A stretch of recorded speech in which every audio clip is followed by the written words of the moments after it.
Selamat malam, perkenalkan, saya Yohan Kenny Wulansari Halawa, mahasiswi Akuntansi Manajerial semester 3, reguler pagi, dengan NIM 41120010088. Pada kesempatan kali ini, saya akan membahas tugas 6 mengenai PPN atas kegiatan tertentu. Kita masuk pada soal pertama, yaitu Ibu Ani merupakan pemilik toko emas dan telah dikukuhkan sebagai PKP. Pada bulan Januari 2019 terjadi transaksi penjualan emas perhiasan sebesar 150 juta. Berikut biaya pembuatannya sebesar 35 juta dan penjualan emas batangan 60 juta. Diminta hitung PPN atas transaksi tersebut dan bagaimana mekanisme pemungutannya. Berdasarkan keterangan di atas, perhitungan pajak emas perhiasan adalah sebagai berikut. PPN yang dipungut dari pembeli atau PPN keluaran dikenakan tarif sebesar 2% dikali 150 juta, hasilnya adalah 3 juta. Lalu, PPN masukan yang dibayar oleh toko dikenakan tarif 2% dikali 35 juta atau biaya pembuatannya, dapat hasilnya sebesar 700.000. Faktur pajak 700.000 ini tidak dapat dikreditkan karena PKP yang bergerak di sektor emas perhiasan diwajibkan membuat faktur pajak. Namun untuk kegiatan usaha di bidang emas perhiasan kali ini, pembuatan faktur pajaknya berbeda dibandingkan barang kena pajak lain. Pembuatan faktur untuk pajak emas perhiasan kali ini tidak menggunakan kode 010 yang merupakan kode untuk pembuatan dan pelaporan faktur pajak dengan transaksi bersifat umum. Jadi berdasarkan perhitungan tersebut, PPN yang wajib disetor ke kas negara oleh toko emas Ibu Ani adalah sebesar 3 juta. Selanjutnya, untuk mekanisme pemungutannya sendiri, toko Ibu Ani menggunakan self-imposition method, yang artinya pemungutan PPN yang dilakukan sendiri oleh perusahaan ataupun orang pribadi yang melakukan usaha. Masuk pada soal 1.2. Pada bulan Juni 2019, PT ABC membangun musola di kantor untuk karyawan yang dikerjakan oleh karyawan harian dengan luas bangunan tidak termasuk tanah sebesar 300 meter kubik dengan biaya sebesar 100 juta dan membangun villa di kawasan Puncak dengan luas 375 meter kubik dengan biaya sebesar 750 juta yang tidak diserahkan kepada kontraktor. Semua bangunan selesai dan digunakan pada awal Januari 2019. Untuk PPN tempat ibadah sendiri itu tidak dikenakan PPN karena dibangun sendiri atau tidak menggunakan jasa kontraktor. Atas pembangunan sendiri tidak terutang pajak pertambahan nilai karena bangunan sendiri yang dikenakan pajak pertambahan nilai hanya terbatas pada bangunan sendiri untuk tujuan tempat tinggal dan tempat usaha. Jadi tempat ibadah tidak termasuk. Lalu untuk bangunan kedua yaitu villa dikenakan tarif 2% dikali DDP. Kita dapat hasilnya sebesar 15 juta. Untuk pembayaran sendiri paling lambat tanggal 15 bulan berikutnya setelah berakhirnya masa pajak. Bagi pengusaha PKP atau kena pajak yang melakukan kegiatan membangun sendiri, wajib melaporkan PPN KMS menggunakan SPT pada masa PPN. Masa pelaporan paling lambat pada akhir bulan berikutnya setelah masa pajak berakhir. Masuk ke soal nomor 2. Soal nomor 2 ada PT Dewi Angkasa Tour and Travel adalah perusahaan yang bergerak di bidang usaha biro perjalanan wisata. Nah,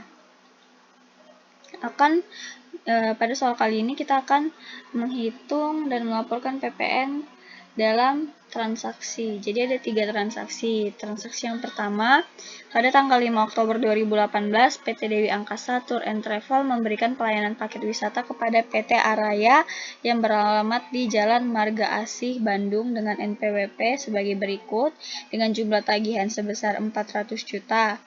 Nilai paket wisata tersebut termasuk tiket pesawat dalam negeri sebesar 200 juta. Seluruh biaya langsung dilunasi. Nah, untuk nomor 1 ini, tarif DPP nilai lain atas jasa biro perjalanan berupa paket wisata yaitu sebesar 10% dari jumlah tagihan sebagaimana yang diatur dalam pasal 2 huruf K Peraturan Kementerian Keuangan nomor 121/PMK.03/2015 tentang perubahan ketiga Peraturan Menteri Keuangan nomor 75/PMK.03/2010 dengan nilai lain sebagai dasar pengenaan pajaknya. Jadi, paket wisata sebesar 4 juta, DDP nilai lainnya kita dapat dari 10% dari total hasil paket wisata. Nah, PPN-nya kita dapat sebesar 4 juta. Untuk transaksi kedua, terjadi pada tanggal 9 Oktober 2018, memberikan pelayanan paket wisata dengan jumlah tagihan sebesar 400 juta kepada PT Jaya dengan NPWP sebagai berikut dan langsung dilunasi. Sama seperti pada transaksi tanggal 5, paket wisata seharga 400 juta, lalu DDP-nya dikenakan 10% dari harga atau jumlah tagihan dari paket wisata, kita mendapatkan PPN sebesar 4 juta.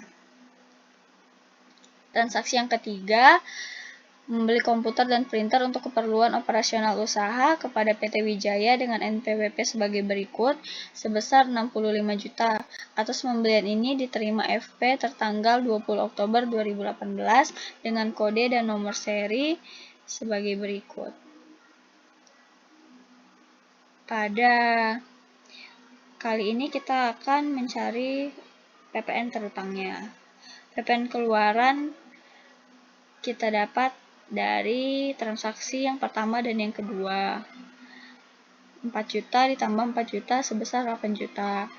Lalu untuk PPN masukannya sendiri pada transaksi yang terakhir yaitu sebesar 6.500.000. Kita akan mengurangi PPN keluaran dikurang PPN masukan. Dapatlah sebesar 1.500.000. Jadi, jawaban untuk soal nomor 2 ini adalah PPN kurang bayar sebesar 1.500.000. Untuk soal nomor 3, dealer mobil roda dunia pada bulan Oktober 2018 melakukan penjualan kendaraan bermotor bekas pada pelanggannya. Untuk transaksinya sebagai berikut, 2 Oktober menjual 4 unit kendaraan roda 2 merek Honda Vario tahun 2014 dengan harga 7 juta masing-masing kepada Tuan Jerry dan Ibu Fitrina. Lalu selanjutnya pada tanggal 10 Oktober menjual kendaraan roda 4 Toyota Avanza tahun 2014 sebanyak 2 unit senilai 100 juta kepada PT Armada. Lalu 12 Oktober membayar jasa servis kendaraan senilai 6 juta ke bengkel Oke Servis. Pada tanggal 15 Oktober menjual kendaraan roda 4 sedan Honda Civic tahun 2013 sebanyak 1 unit senilai 80 juta kepada Tuan Tommy. Tanggal 20 Oktober membayar tagihan telepon kepada PT Telkom dari pemakaian bulan September senilai 750.000 termasuk PPN. Tanggal 25 membayar jasa servis AC sebesar 500 kepada CV Buana. Diminta untuk jelaskan bagaimana mekanisme pemungutan PPN-nya. Kita masuk. Nah, pada transaksi tanggal 2 untuk pajak keluarannya dikenakan 10% dikali total DDP dari 7 unit kendaraan yang dijual dapat 28 juta. 10% dikali 28 juta hasilnya adalah 2.800.000. Untuk pajak masukannya 90% dikali 2.800.000 atau PP atau pajak keluaran yang kita dapatkan, yaitu hasilnya 2.520.000. Nah, untuk PPN terutang pada transaksi tanggal 2 Oktober, kita kurangkan PPN keluaran dengan PPN masukan, dapatlah hasilnya sebesar 280.000. Untuk transaksi tanggal 10 Oktober, sama seperti transaksi pada tanggal 2 Oktober, pajak keluaran 10% dari tarif DDP yaitu 200 juta, kita dapatkan hasilnya 20 juta. Lalu pajak masukannya 90% dikali 20 juta atau pajak keluaran, kita dapatkan 18 juta. Lalu kita kurangkan pajak keluaran dikurang pajak masukan, dapatlah PPN terutangnya sebesar 2 juta. Untuk transaksi tanggal 12 Oktober itu tidak dikenakan PPN. Selanjutnya, tanggal 15 Oktober, untuk pajak keluarannya sendiri, 10% dikali 80 juta, hasilnya 8 juta. Untuk pajak masukannya, 90% dikali 8 juta, hasilnya 7.200.000. Nah, untuk pajak terutangnya sendiri, pada tanggal 15 Oktober, kita dapat sebesar 800.000. Untuk tanggal 20 Oktober tidak dikenakan PPN karena sudah termasuk PPN. Untuk transaksi tanggal 25 Oktober tidak dikenakan PPN karena masuk pada PPh pasal 23. Begitu pembahasan soal nomor 3, masuk ke pembahasan soal nomor 4. Berikut soalnya, PT SNS merupakan perusahaan jasa ekspedisi dan kemudian Pak Burhan ingin mengirimkan paket. Paket Pak Burhan tersebut dikenakan harga sebesar 550.000. Hitunglah PPN yang harus dibayarkan Pak Burhan. Nah, PPN jasa ekspedisi yang diberikan Pak Burhan sebesar tarif berdasarkan PMK nomor 121/PMK 03/2015, yaitu jasa ekspedisi dikenakan sebesar 1%. 1% dikali 550.000, hasilnya 5.500. Untuk PPN Pak Burhan sendiri adalah sebesar 5.500. Jadi total yang harus dibayarkan Pak Burhan ketika paketnya datang adalah sebesar 555.500. Sekian pembahasan untuk tugas 6 tentang PPN